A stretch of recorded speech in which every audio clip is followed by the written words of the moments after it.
Phil. Phil has a farm with few cows. He milks his cows and sells the milk in a small shack in the local market.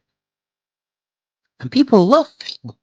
His milk is 100% pure, and he makes enough money to support himself and his farm. Life is good. But then people changed.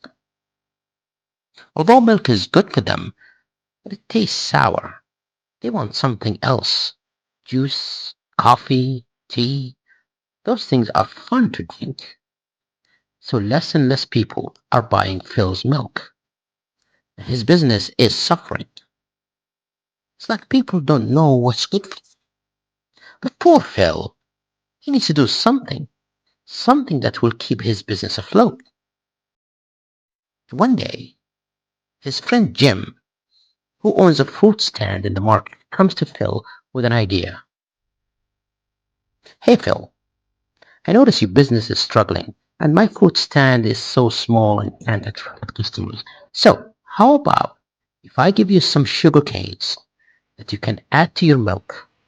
That will improve the taste of the milk, and people will start buying again. In return, I want to display my fruits in your store. Now, Phil is reluctant. He doesn't want to compromise the quality of his milk, but again, he's losing customers. So he agrees, and the plan worked. People love Phil milks again.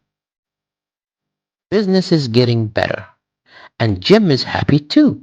He's getting more customers, and the money is pouring in more and more.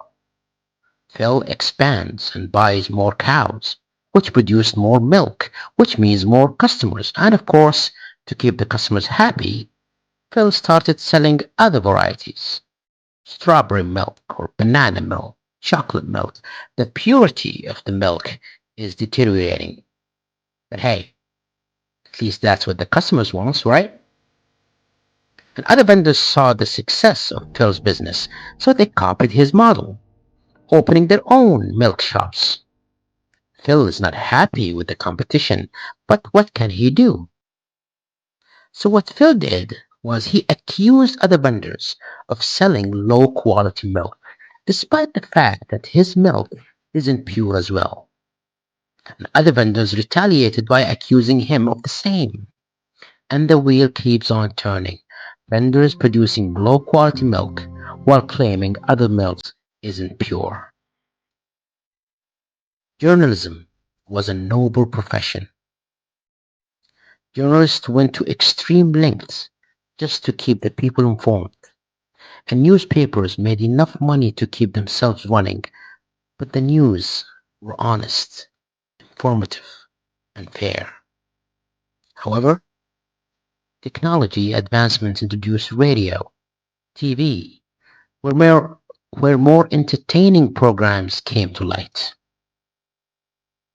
News are important, but they're not entertaining. And news media were losing audience and money. So what could they do?